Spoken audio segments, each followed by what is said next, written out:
Tunizana Ethiopia dinguhi ta sanwanga hu hing ichandanule Jesu Christa cross a athia dan ahin su be hocho ipiham ti chu inazil khom diu ahe Christa chu ata sanjo se dinga chon phatna mu thein di wa dan thu chaina ahe ti hi Paulin ase ahi in mitam pita chon hichi thu hi ahin simuwa ahi teng ta le apad sa nawe cross a Jesu thia kon chon dan abeitai dan job angai ta poi ati jiu ahi sapawa kiji dan he kichen devam ka he poin for Christ is the end of the law for righteousness to everyone that believeth ti ahi in Christa chota sanjo sedinga chon phatna amu theine dingu ba dan ti chaina ahi tina hojong hiding hila kilome le kathuse ahung kichi jap theina dingen te ka thu ka se jing kai jing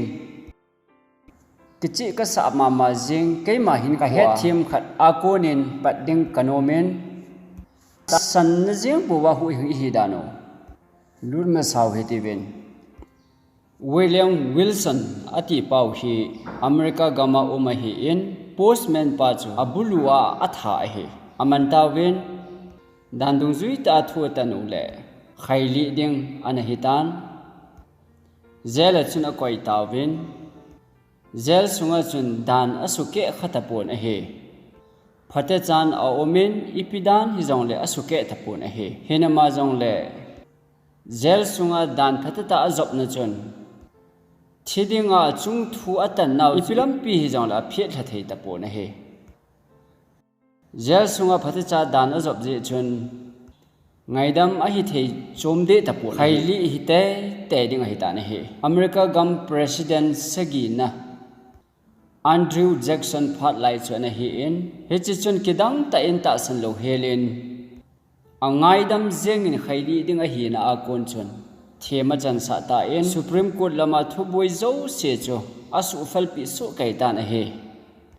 Wilson ki thipa chu ngaidam hi thu hilding chun zela chun aga chi tawin ngaidam na le kha yong a choi win zel kor kha cho hong ta win Wilson chu ngui ta chun na to win ahin la ki pana thu pha aman angai tu pha mong mong lo anakola chun azata na he Wilson ngaidam na hitai igam sungu lengpa Andrew Jackson in nangaidam tai na thu boy zo se su fala hitai humpot do in ati taw na he zel kot jong chu ahono ahita na he amadinga hinama jong le Wilson hin hichu ata san ngampo na he sota ahil chen nungun jong ngaidam na lekha amu sa nungun jong ata san theilo je chun adal hatawin Andrew Jackson komachun aga hiltawin ngaidam na chan na chu Wilson in ata san nompo agati wa hitai Wilson chun hichiti lo chu akalwal ima amading to the ka nei tapon Supreme Court thu hita han atikitan ahe Supreme Court thutan ho Chief Justice ho hinga ga thuduwen lengpen panangai dam na jong azalo wa hile ata san ngamlo ji in thidinga lom he ati tawin akhaili tawin ahe EPGA Wilson hi thi ham ti talew khan itin don butiu ham postman pa atha ji a ke khaili hi tilang napam diwe postman atha ji a khaili ding he ti a thimo achan sa na wa ko na chu thim chan sa he ta en ngaidam jong achang tan a he tuwa khaili a hi na ji wang cha hi le ngaidam a hi na ho khoto na ho chu ata san nom lo ji a khaili a he ta na he chuta bong chat a chu Adam le evi chon sit na zala achil ha ho tun so na mang tha ding chiwanoi le sit zel len ta he convict themo chan sa hi tawin itabangin dan chu ka zuin phada chan ka ni ti jong lew han dan izui hoina ji uwa hichi ton so na mang tha ding hi naw thimo I chan naw wa ko na ki hoi do the hi ta po we ama wang chu pathin ami ngai lu na chu pa chat dinga kilomin ata lang nge mi chon si thimo chang hi jing lai win Jesu Christa e ho dinga cross a athi na zal chun I chon sit na ho zo se chu angai da min athona thim e chan so he Christa Jesu to thakharin e kai thobin Christa to thakhata su hing I hi dan thu he a hin phung do tan hen lai chi chun na he nai pon kein jong ka he poi sang ni vel a phon do nungu sang kha jaku song gup langa Christmas lai chun he chi thu hi thagau thiang a konin kana he thim ta in ka phat masat ji le zu ka don lo ji le ri ka chep lo ji le chon sit ho jo si ka nga masat ji a hu hing hilovin ama gon le khutu na ji abo eina hu hinga hu hing na kot eina hon pi sa he hilama hi mi chon pha a phong lovin thu boy ine na lamo pathen lung thim a thiemo I chan na lam uwa zo khu Christai na thina a thiem e chan sa ta ve pa alung oi tai ti het na hing chu kane ki mu do ta in he chi ngai dam ka hi ti ka het na kon chun hilang hi a hin tong khata in chung lama ka fal na thu chun hilam hi a hin khoi hing ta in ki pa na ji chun ka benga mi tu hung lo ngin hu hing ka hi ki het na kan nei ta na he Wilson chan chin opposite chat hin Russia gama thila thong ki in Russia sipai sumching pa accountant iti diu hin tin chipa chun paisa ki chip ana boljin sipai sum tam ta chu gu in ana negu tam khe ta in ji mang sen a hi ta po in mat do a hitan achung chu agi the jengin dan sang pen sipai thutan na dan a chu themo chan sa hitan kapli ding ahong hitan a he hila ma yong hi zel sunga om zo nung jong chun anegu tapon dan jong fal te na zo me hila hi chi chun kapli ding a hi na ko ni aveng bi the tapon a he ama chunga jong hin thil ki dang ahong thong ta in agam leng pau zara ativin amin chu Nicholas 1 atiu hile akilomen ama phat lai chuna hi in athu sim tam ta ome hi chileng pa ong chu lung sit na zalin angai dam tan a he sipai pa bet zo siang chu asa pi ta in angai damin a he hen la hi chi sipai gol hang sumching pa hen ngai dam a hi tai ti mong mong aki het nai po in lung kham ta chun nu le pa le u le na ho muki telo dingin thiding a hi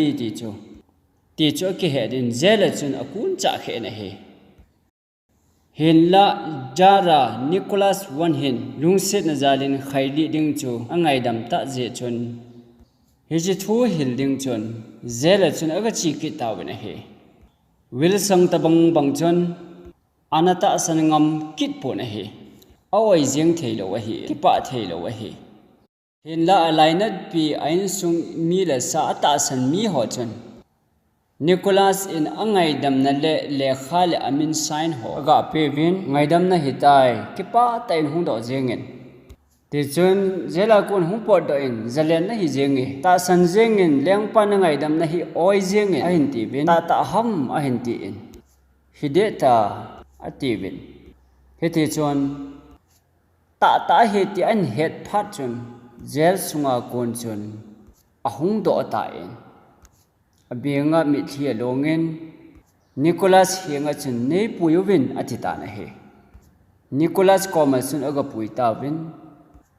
ama sanga aga dil suin kap hen hun le lung sita in lengpa ke sipai ta san umlo gammel ma mi chon se thidinga lom hi kabat zo se nei sa pin khutun ane ngai dam hi ti ka het hi ka ke pa wale tua pat in kadam sung si in nang ma ding le Russia gam ding in kahin na kalhan ding kachini chan gya ta san ta nanga dinga kahin dinga hi tia ga kipido hi ta na hi ase jing na wachon lengpa vengbit apong security guard dingin ago nguvin hichi Nicholas ding chu ta san ta in tan sarkar ding yong ginchat ta in dan le thopi yong chu ajop ta na he ngai dam hi ta ji chun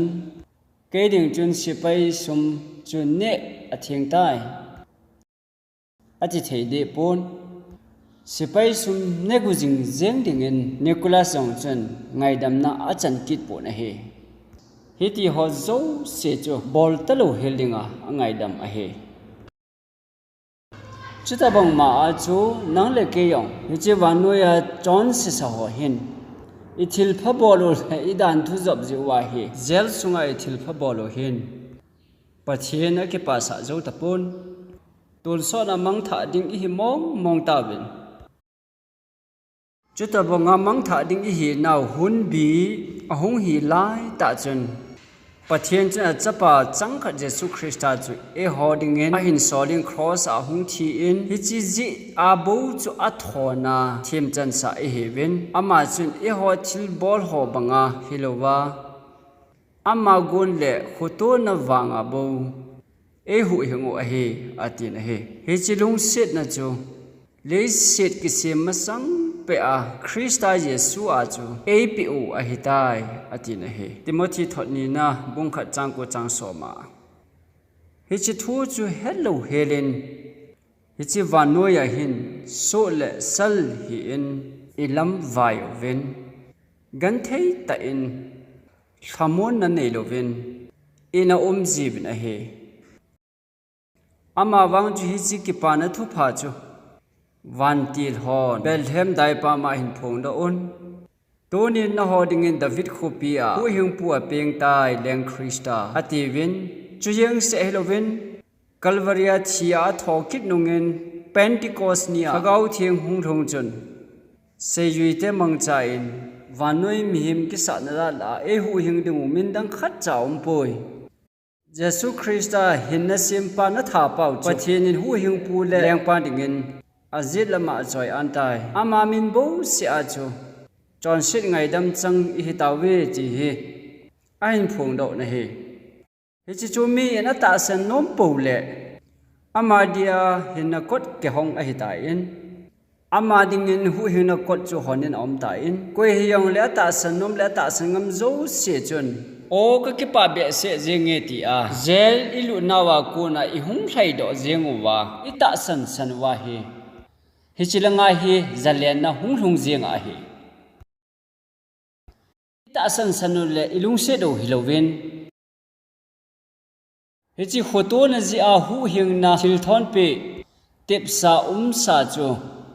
ta san lo hon ake pa pi thelo layu wa he thagau theng na to na zala thu hil ho mangcha a alung them chu su vai na hungumen ahin ta san ngam minute ga kon chon Chunglama pathinin cha a namin von le chon pha a von na chu hichilaya hi kipana a hung kipan a hitan he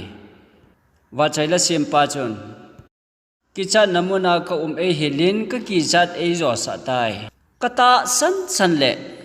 lungsin a de ta hung kilange atita na he Russia gam sipai sumching pa chun Nicholas in a ngai da me ti ata sanji a khaili na ding chu apel do hidem ti lew han don but na ki banglo me the hiye ti jong yom diu hi hinla ata san ma sang pe a chu khuto na ji a them chan sa na chu ana chang zo hi dan he nang le ke yong hen Christa Jesu min zong I het ma sang wa hi ita san ma sang pe wa chu Calvary a pathian lung sit na chu hung kilangin hu hing I the na ding wa pathian a bol the zo se chu ana bol ta na he amawang hi chu ita san lo he lo wa hi le chi chu hin pi thei kit po bin Wilson jong chun ata san lo je chun a hin pi thei po in a chi pi tan a he edan chon sit zala chon sit na kingo chon sit na kisim I hin a zo siu chu Calvary a hin pathenin e chin fel sa wen chi chu min ata san po wa hi le ata san nom ho zo si chu ata san phat ule hi ji photo na chu alung thi ma hung thunga pa na le thamo na le thim na na lung alo dim ta na he hi chu tuni zana he Christian ten het chen ding apoi mo in rombung thum chan som ni la khada a hin tu wang in dan thu a helo helin dan thu le thim ga ho thu he sa pathin chon phan na chu akilang do tan a he chu chi pathena kun chon phan na chu Jesu Christa ta san wanga ata san te zo si hinga kilanga a he dan lowa pathin chon phat na he Christa ji a ineo a he amen Christa chun dan thu sabsi chana kun na e ho e hung that do a he tai aje chu ama e ho khela sabsi chang a he jeremy ti la thinga ke khai sang ta po su sabsi chang a hi tina ki sune he ipin masang pe wa na ji o hi tai chutia chutu banga Christa Yesu hodinga the mo chan him lo hi tai ji hami ti la Christa Yesu hin na hagau dan thu chun chon sel thina dan thu a ko na e that do a onga ka hi tai rombung li changa changgu ba a hin la pathin na to hello na to be ya chon pha chan sa pa ta san na chu ata san chu chon phat a kisi ma hi chit hu ho hi agil he jenge e ho wang chun phat ma sa ja pathin hi chung wa lung oi dinga I ge lo hi iga bol phat phal aman in la du jeng di wa I ge lo hi jingka taw na I chi tam jing lai chu hu hing dinga I ki gin cha do I chi ki lo wa hi pathin e ngai lu ki talo dia ki gel ji o hi I thil pha bol wa hi lung ki pan na le lung kham na I koi me me u a hi bo na hi ama wang pathin thu wang chun nayong tong lo pathin jong hello thim chan sa pa ta san jo chu chon phat na sim pi a hi lo pi ka sa the jeng na hi cha chun cham so ta po ti ben ngai dam hi ta je wa chu ngai dam hi ta ji a chu dan cha su ke jing thei ding hi tai ti na a hi dem a jo hai sei ta ma bang wa chu hi poi aman jong a de ta po na hi mi chon sik pan jong chilung sin na ki dang hoi le lo pi ta chun a hin kho ju a khel lam dangin apu ding in dam sungin thi chan ge ta san na nom ta na he hi chu peng tha te ding dan jong a he Jesu Christa lung se de ki dang ta chun mi chon se pathin jong gel kho lo I hi la yu ba the me na chan sa wa Christa ji a chapa e min vo jeng o he min a in he them te le ki dang sabe se chun ki pa wal ji a angai dam pa le ngai lut kit na dinga hung khang do ji a he chuteng le chi chan ge adan le thu pi job hi hu thanom ji a he cross a pathin dan cho ki chai tai ti hi min a se jiu cho a hi in a hi le cross a chu ngai dam hi ta ji wa chu pathin dan thu som pi ho chu ki noi mang hi tam ti chu ga sil to pe jeng o hi te hi chilim hi na hin vet wa na mu thim theiwam ka hepon Jesu Christa cross ha thia te Palestine akichai tai ti a pen do chun anu atanin to pe chun leng ke hodin pathen ho bu pon dal chu howin pon dal chu chunglama kon chun ahung e thata na he chun mun theng chung nung kidal tan ho zo se chu a phet ha so kai tan chun ho bu na to na zo se lim than na to na a cancer tan a ki chai tai ti chu a hin ta lang na he ti chun kolosa bung ni chang som la lia polin hi chi thu hi an he themin I chon sin zo siu angai damin chu le e do da lu wai chung wa bet na le kha su dan thu a ki sun chu anoi manga thing pe la thing kila khat be tha su be hi tai atin in chutia hi je chun en ne thu a him don thu a him kut ni kho thu a him satha ni kho thu a him chu le chong ani thu a him in koiman nang ma ho noi mo daw han ti ho zo si chu khununga thu dol lim a hi bo be a hin ta sa chu Christa a he a hin ti ta na he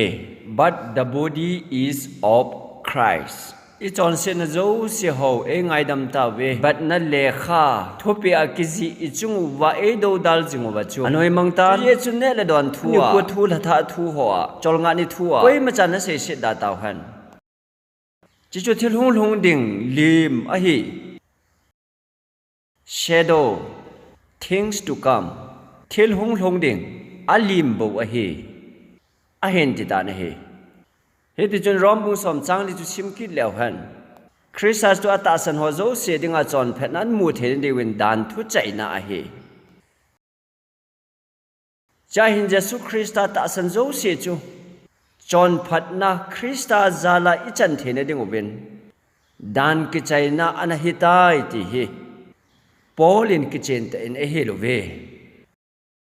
Hezi sumi tampia dinga chi di lo na dinga satanin ahin man ki thi a kho le jing na hi Hezi Paulin ase hi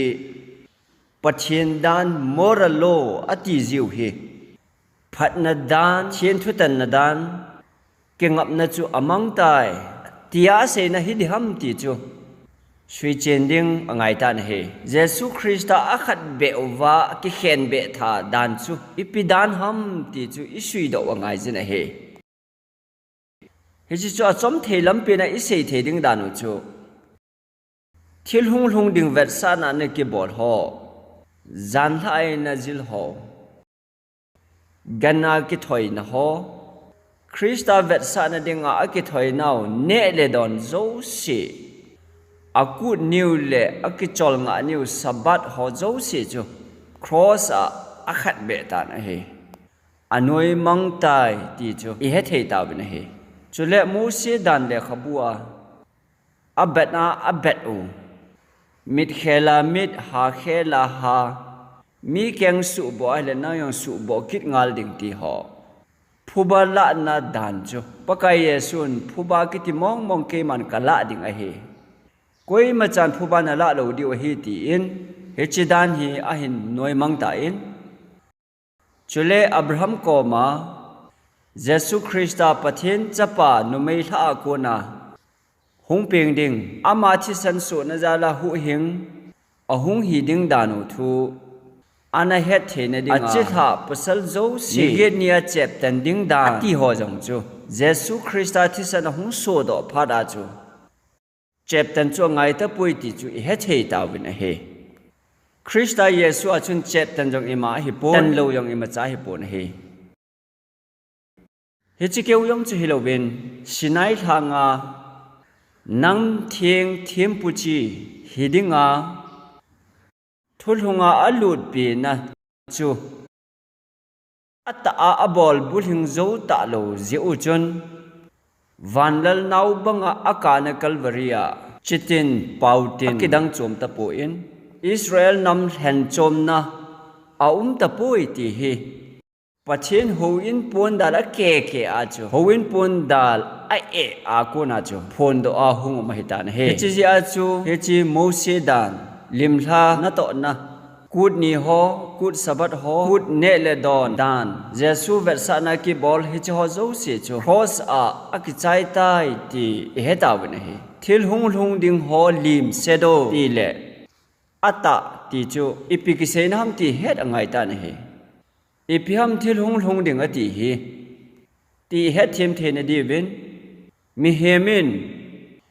mi hemin pathian da su se in adan hona pathian to akizop na atan ta in satan so in sala ana tawin hechi wanoi pumhin chua ko na pathianin mi hem te ahu hingkit na ding lampi khat bo chi khat bo pathian na to na chi khat bo wa bol do the ding in akoi pon pathian chu mi hema ahung angai phot in cross a achi angai kit in chon set jaw lo ta sa mi chon setting a thana lot pi angai jin phum angai jin ni thum ni a thi na gal zo wa khokit ding chu angai kit in a hu hing I hi the ne ding oben hi chi keu yong hilovin vana kala thagau thing ama tha khel hin sol tha kit ding angai kit na lai jin ta san cha te suping tha dinga lungput tha ane theina ding ule thupe ho azop theina ding uba thagau thing a hin sol angai jin he chikeu yang jam hilovin vana hobu a jantha aise bangoven hobu khuda kisalo pathian sa a khu ama ta san mi peng tha chon se da thujing jeng ho in a hu hing nau chu ada tha kit la lo di win ama ko ma hung kile jo siu le ngai dam a hung hi kit the na ding wa sei champi na na ato chu angai jing na lai jin a he thutan na ang sunga din video angai na lai je mi hem te hu hing a hi the na di win hi chi jo teng chu le vanoya a that sa ho lam ding a hung kit ding ngai jin a he vana e pui to diwa hi chi jo teng chule a hu hing ho zo se chu ama ho dinga agut sa Jerusalem tha a chu a koi kit nga ya a he hi chi ho chu thil hung thung ding ho chu a he ata ta chu hi chi lim tha ho wang chu thempu ho ko ma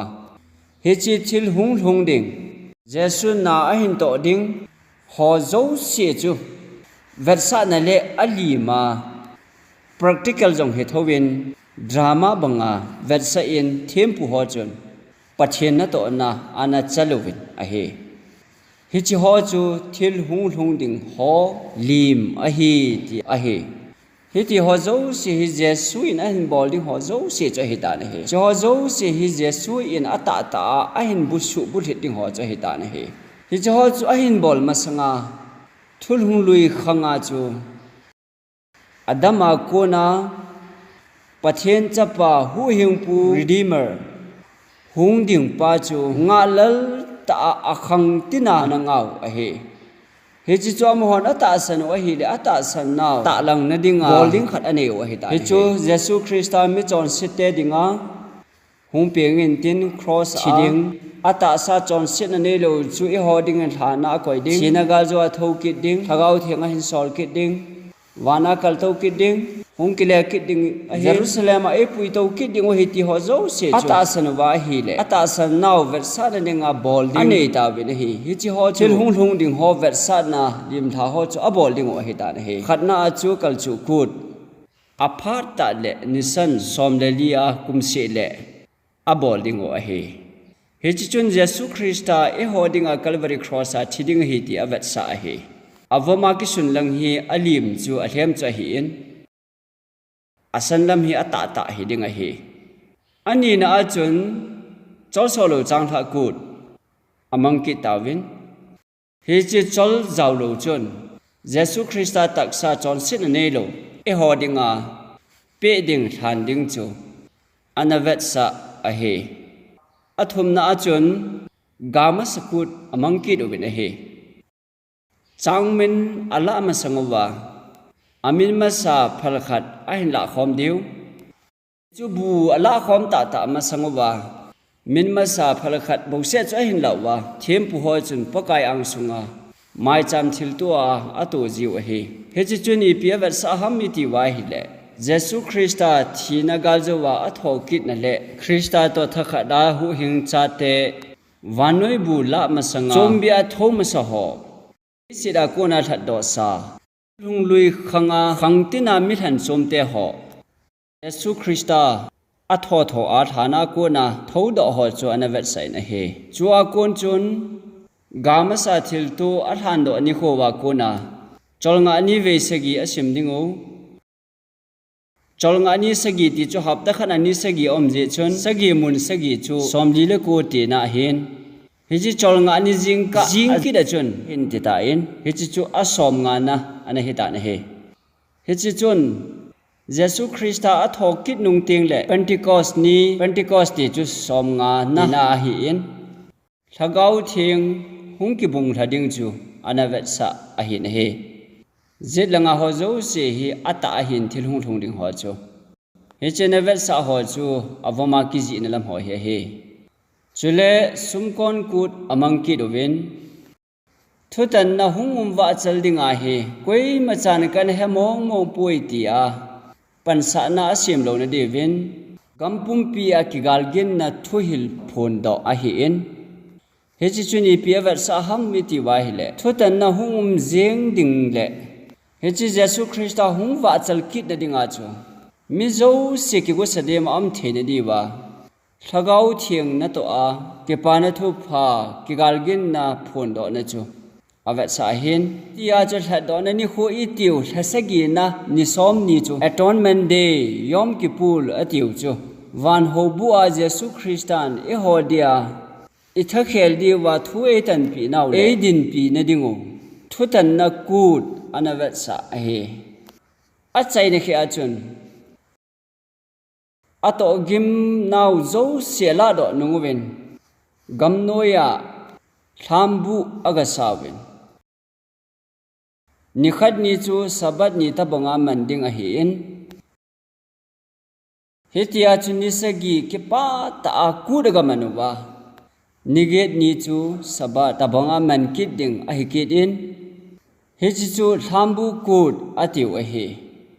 chia chu ke pa lowa phal a hi po in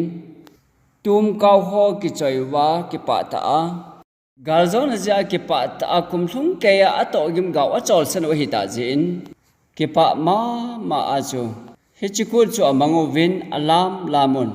ke pa ma win a he hechi chu ni piawa sa ham mi tiu le Jerusalem ma gaza na sum kon muda salem tha imu dingu phat hechi wanwai de se johnson namona I to gim gaw I chol san tengu le e ho pui dinga Jesu Christa hung teng le Jerusalem tha a ke pa chimlowa galzon atum kaw choya salem tha a ium dingo hi ti na a hi in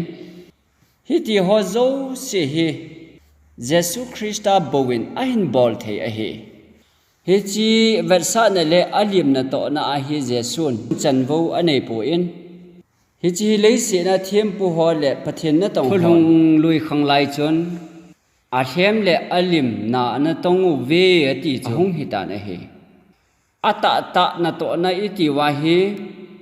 Jesu Christa cross a chi na ho hi mi hem ten I khoi thei ta po win a he chon sit nei lo wa thi na than thim galut ho chu mi hemin atong zo pon a he Jesu bo win a bol ding a he thina zo wa thana ko na hung tho do jong chu mi chon se te hu hing na dinga mi hem ten I bol thei po win a he pathen chapa bowin thina gala zo a he thagau them hin sol ho wan thutan anga sei champit na to ho Jerusalem ma e koi u yong hi lei them pu hon a khoi phau a hi ta poi ata ta wang chu Christa a hi in a hem le alim na to na wang chu them pu ho thulung khanga them pu ho chan vo a hi hi chu ho zo se chu leng je sun cross a tetelestai ati a akichai tai ati a alu ku na anu we atan tan chon a hem le lim thlab na to na ho zo se chu akichai tan a he pathen ho in ho bu pon dal ahung e tha chon ki thoi na le thil than ho haptalai ta a asu hiding tia danelin bungkuwa na se bangin chi hapta nu kha pen laita Jesu Christa Messiah chu cross a khaili ahung hi ta phat chon ki thoi na le thil to ho zo se mi hemin abat na abat hole kut ni phatip sa kut ho ne le don ho thil tu ho mong chu abat ho chu Mose dan le khabua ki ji ho chu Jesu Christa athia kon chon cancer a hi ta ne he chu je chon kal chu kut achom be a hem le ali manjing chu angai ta po in ikal chu kut na dingo Christa chu akithat ta na hi ati na hi pathen chu thangwan ta han hitia chu cross a dan ki chai ho chu ipi ham iti wa hi le Mose dan le khabua ki ji rim thar rong bol nai ti ho ku le ke thoina gan ki ti ho zo si Israel nam thiang a hi na dan ho le chaptan ki ti ho phubala na dan zo ai se ho zo se chu ki chai ai dan hi a hi le cross a chu ipidan ham ki chai lo chu ti chu isil kit wa ngai na he Krista chu ita san wa hi le Krista zala mi chon pha hi ta wa hi le dan ahung ki chai tai Krista chu dan ki chai na a hi dia Paulin a se hi ei malo pathen dang ne hi in ti hi ki chai tai ati na hi dam ti chu izilo ngai tan he pathen thu het chenu ngai tai phate cha Bible hi izil to pe wa hi le ikichi deu deu dingo a hen pathen dan thu pe som chu ipilam pia jong mang the an hi po in le dam the na tu ni janong izilovin jan sil izil deu hin thulhung lui khang langa chu dam the na pha in Jesu cross a chia kon chun dam the na hi aphata poi ti lew han na ta san diu ham hi ta bong chu a he po na he chule cross o masang chun pathian chu a thiengin thil thiwa de yin thien na chu angai sangin Jesu cross a thi yo chun thien na jong hi a de mong mong ta poi ti lew han na ta san diu ven hi shel na dan le thien na dan ho hi cross a chun noi mang a hi po bin a he Ali ma chu azaw lo a hi je chun hitabang ma a chu so ma khat pathin to ikigui job naw le tu lom ithil pe o ikipa ji uba pathin na to su jom na dinga itu ji ho hi ke pa na thu pha phon do ding apoi mo sung nga chu ke chai thei lo a hi cross in anui mang lo a hi Amen. Hechi dan ho hi ipilam pia jong cross vet satna a hi lo je chun pathian dang ne hi in ti ho hi lim chuna jaw po in gu cha hi in mi to jong hi in ti ho jong hi cross lim tha a hin a jaw po vin chu som pe i ti wa de sat in iti line jong among poi ti hi he ding angai jin a hi Amen. Cross a dan among tai dan job angai poi tin mi khat chun I hung nel nelin a hi le pi bola na pastor pau chu a pastor hi ne chu ala pi jing hom tu masanga chu kati e ama chu mi to jon ji hi zong hin ti chu cross a ki chai hi talo hom thu som pi ki chai tai na ti a hi le ti chun ka hin dong ki din all cha in he ahinti cross a dana ki chai tai ti so pi dei ta te ho het na chi gu thila kun jong hin he chi pathian thu som pi moral law pathian hi na adan thieng hi cross a ki chai tai ga ti jeng hi thil ngol hoi ta he ti chu het ong hi doi na he I common sense u ti meu tin se la het na a kun in jong aki het hezin a he hichi dan chu chai hitale job ngai ta lo hile toli tha jung jung thei di oi tan god no ta lo ding gu cha jong thieng ding jon jong thieng ding pathian dang nei jong thieng ding chol nga ni su ke jong thieng ding thieng so ke ding ti na he tai hinama jong le pakai ye su chun hichi dan hi ipilam pi hi jong le mang thei lo he ti a hin sei na he izenemiti le kata be a ka sei pi na hi ve van le aman ka se le bon cha bulin ma sang sia dan thu je chu jem si pa pin le jem ha si cha yong mang lo ding a he lubung som le gup chang som se gi a he wangin dan thu hal si chakhat man tha sangin van le kitol mang abai joy Hechi pathian dan thieng hi vana Lucifer in adawa hi iti tawin hi jan masape hechi su ke na ji a hi vana kidona hung ke pantan hechi pathian dan hi job khal khal ngai pui ti ho zo se chu vana ko na no do a hi win hechi chu eden ho na satan mama chun mihim te koma hechi dan su sit na lampi hi aga zot sa kit a hi na thi de lo de hi ti a hi jong le hi chi dan su ke na ji chon adam le evi jong no do hi ki ta in pathian in lung se na zalin i hung that do kit ham lo chu hi le ton so na mang tha jeng ding i hung hi ta bin ton so me de la chuzia chu Paul hin romboni chang som le go pathian min muwa mi chon pho ho chu dan thu nga ya za ho hi pu be ka thu pa se phung le dung zu ya pathian in jesu christa man cha mi hem te gu chim thu atan ni chu le chu ti ding a hi atikit ji in abang le dan chu amang ta atikit in ti a mi tam ta in boina nei ji wa hi he yang le boi angai poi pathian dan le Moshe dan hi her khandingu angai jon a he pathian dan le Moshe dan ki khi nei pi ham Timothy thoni na bu ni chang som langa he nangman ki patip thin chan banga pathena ki pi na dingin gun chun pon panin za chan be hel na tong mi hin thuta thu chu jang kai chan mang chan tin azin zo pau ji hi tham khat au dan ake bang deu pon sa pawachun study thyself approve unto God and a workman that needed not to be ashamed, rightly dividing the word of truth. Anatin, dan chu, nang chu pathian dia apom theita na tong le za chan na behela thuta homjal dingin gun chun. Ti le zilzingin ti na. Ahe. Rightly dividing the word of truth. Pathian thuta hi ahi na bang ta a I khan lo wa hi le I vet phat lo wa hi le I chopol kal siu le I kipel boy te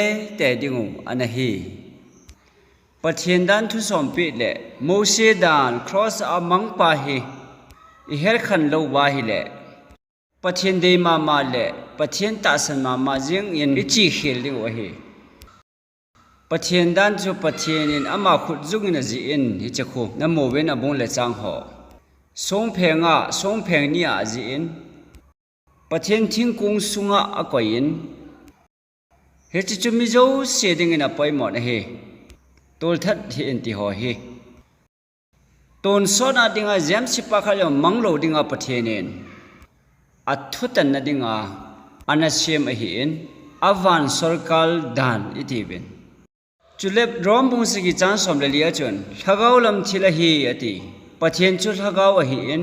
ama dan jong chu thagau lam thila hi apha cham ki min hin na sim phan a hi ole Moshe dan na ve ki ro hi te Moshe dan chu pi ham Moshe ji a hi phenga ki ji ham hilo le khabua scroll savun le khabu jela bom sunga koy ham koilo Om si a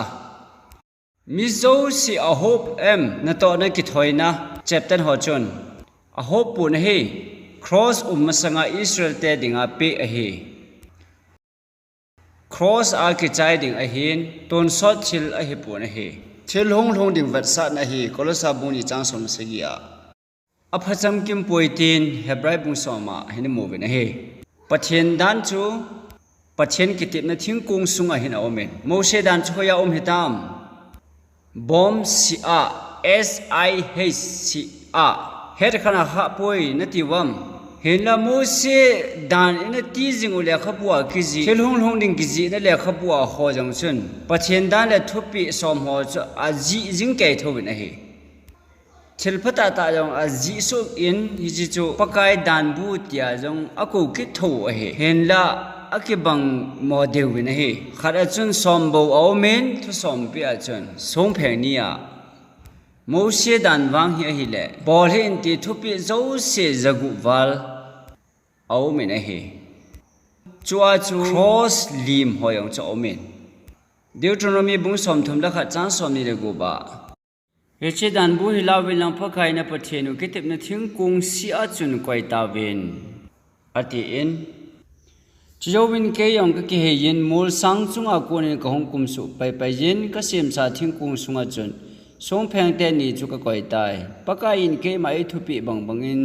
a song pheng te ni chu thing kung sunga om than tai pathian dan thu som pi chu bom sunga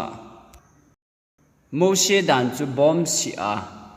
Moshe dan chu piana phachom hami tiu le Galatia bung thum chang som na thuma kuna som la ko chu ivet wa hi cha hin ka hin koi man ta po in ai le dan chu pi ya hung ham ati in o she dan chu pathen thu pe dan su ke hi chon se hi ti tilang dinga thu tep ki pi be a hi in thu pe in chil ha ati pa hung ma sanga mandinga wantil te mang cha palai khut a ki pe a hi ati in pathen dan su ke hi chon set a hi dan sulang dinga he chimo she dan ho hi be lap ahung hi ta na hi chon set jawa hung a hin a he thu som pe i tiu wang hi chon set na ma sang pe a a hi ta na hi a hi le ta san je wa dan thu chi ma lo wai koi diu hi tam hi lo ve dan thu i phu da zo dingo a he paka yesu christa i ta san je wa he dan ki chai a umen he chi ho chu ki thoi na ho good ni ho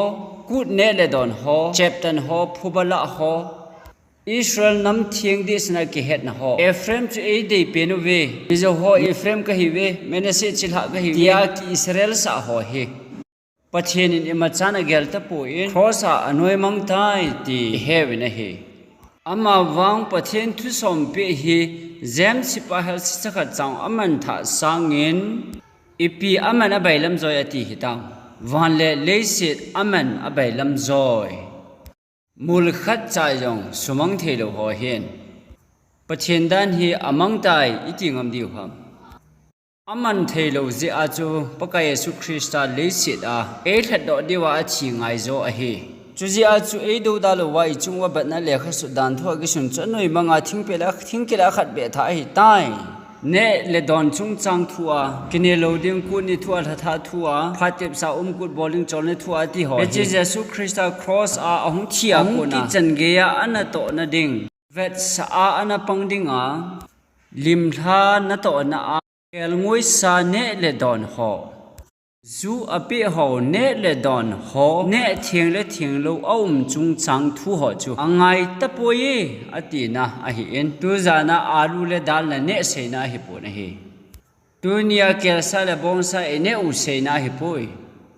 jesu vet sa na ding de sa na le ana to na dinga vet sa na dinga lim tha ne le don chung chang kinil boi na chu cross a ki chai ta ye chun angai ta poi tina a hi en mi phobab christian ka hi ti ho in christian thuta san le judaism thuta san ala ka bovin jesu christai pathen chapa he ti ta san ngalin kalchu kud homan ade na layovin pentecost kud man anom na layon kud mong chu man poimo na lain a heaven juda ho khun kud amang jing na laivin israel gam ka chiwyong chun ka heaven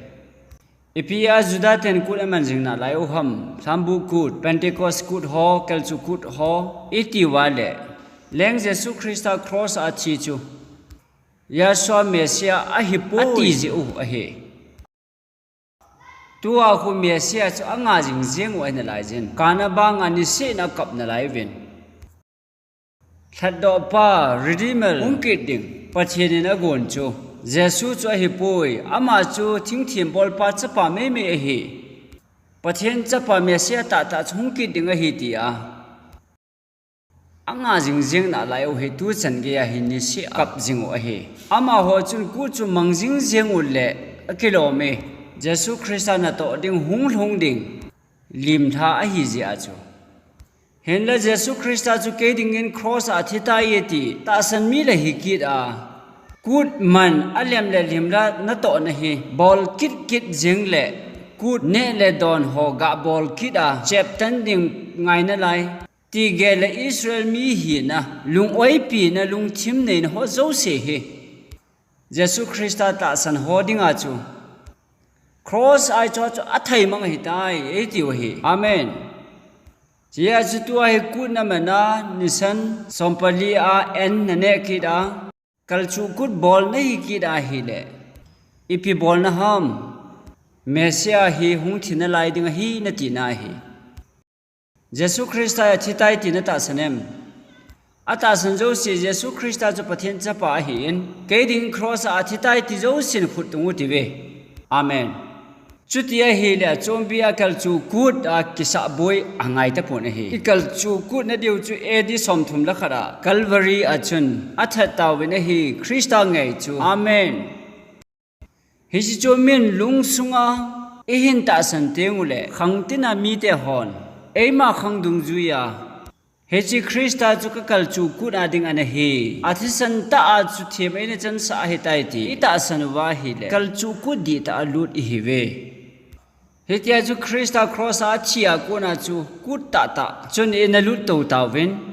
chol solo chang tha chuni pi ver sa ham krista ta sa chon sit nei lo cha ver sa hi in hechi chu holding cross a ki than do tan a chombia chol solo chang tha kut sem jing jing chu apoi mo ta pon hi a hem le lim tha na to ngai ta poi hechi kut ta ta krista chan vu zo chu ta san na a iga tu u a hi ta me na hi Chuyen thina gal zo win thana ko na tho do ke tan ni thum nin ama to thakhan mi theng thing tam zo thana ko nin kai thoi na hungumin kho thianga amo ga ki mu sa u cho hi ta in lut a hi ta win chu ji a chu hem le na to vet sa na ki bol ho na bola chang phar khat phai le ya ko na hin cha ya bol chu angai ta pu na hi na bol pe mong hinam ngol hoi wala hi ta na hi chi dan ho zo se chu cross a ki chai tai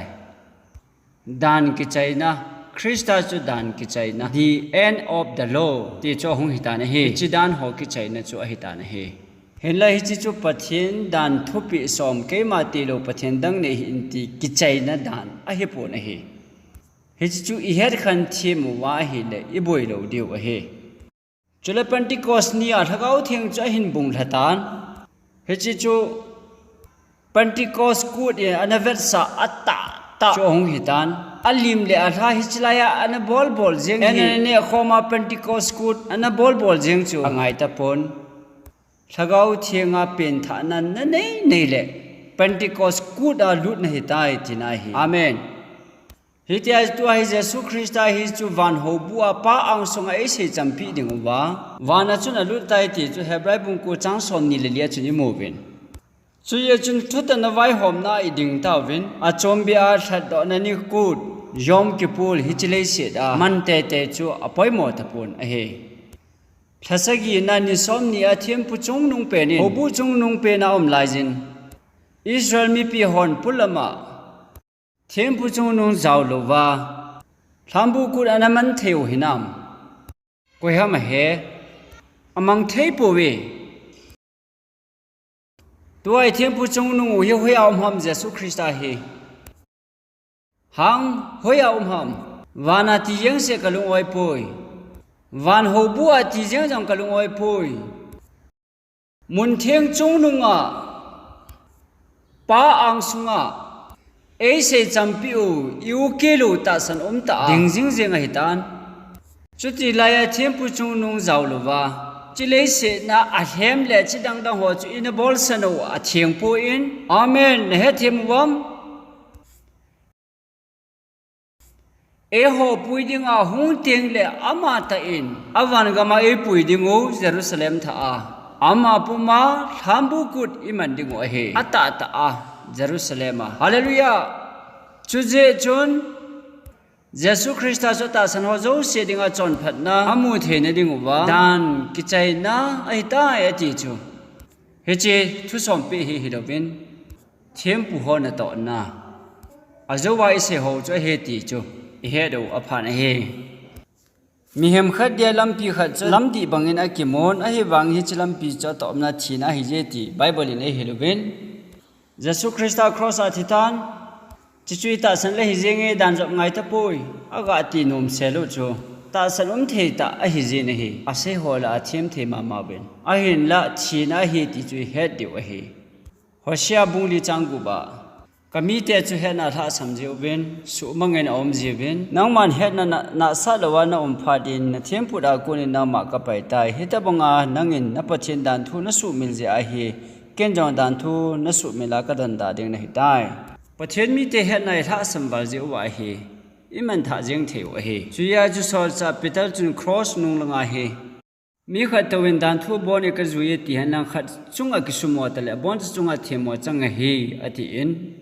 mi to zong hin tia chun tol that hi in tiang a sei ki din tol na tha he dan su se na hi ati na hi he chi pathian dan hi khat jeng cha yong so pi te pathian hin su se na ding permission e pi povin alung se na ji a hu heng na chang ho hin e ngai lu wal e lung set pa ile ngai lu na diu ta lang na dinga na ho ne ngai lu do le ipia sayam ka thopi ho na ne ding wa hi ati a hi ngai lu na chun thopi zui na a e pui lu do hi na ho ne ki son naw cho phap chol them chan changbong lum apum pin a chan so ji a hi tin hello ham changbong lum chu doi tham chakhara koi ba bon changke ya su se su ke banga hi pathian dan khat jeng cha hap ta si a su ke na hin abon changke ya chimo e chan sa the wa hi ti hi hil no mo a hi amen he chun je sun zo ba farsis te le sadusis te chol la a ching thei jun ki hong phau win ati chang tha ka choi po ve ti ki win he ipia chang tha ka choi po win ti hom farisai te chol a ko ning ki chi thei yun ka ti a hi chuta chun chang tha chol a ati hilovin farisi sol le sadusis sol thui la a ching thei yun ati a hi chu a he do ta ve so pi dei ta te ho ki hel na di lo khat zen cha yong hi chol ta bonga ki chat um he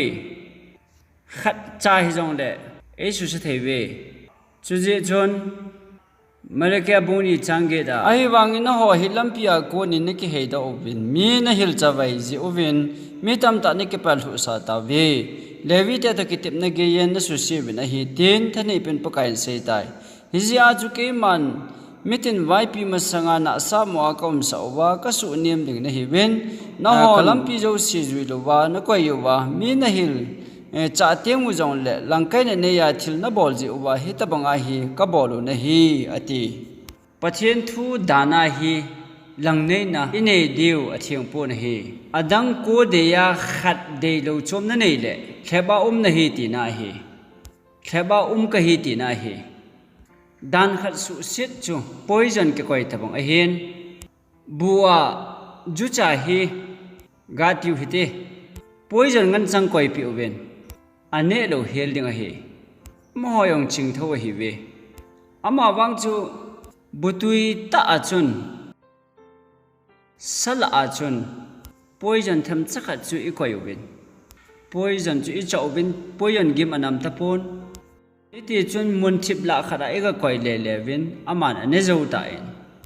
jingka le ana thiji o heta na he satan hin zo thunga na e thep thei o he pon thuta ka la a athona jesu christa thim chang hi ve ti ki hil na la a he poison neu chakhat ki hil na di lo chol he a koi ji a he ji chu tu ri jana i subject o he christian te la a athep na heart pain khat chu a hi in cross thuku phon do na ko ni sei do hung hi tan pathian chu thangwat ta han chu je chon jesu christa in ta san ta je o hin dan isu ke the ta ve ti na a hi pon jesu christa ilung sung wa hung chen chen a hi dan job na a pathian in hin khotha e pi o hi ta ti na he chi thu ta he them thei so ke na diu le at a hin pi the i hi so ke na di ve chu se ho i bon wa din pathin phathe bo pi taw han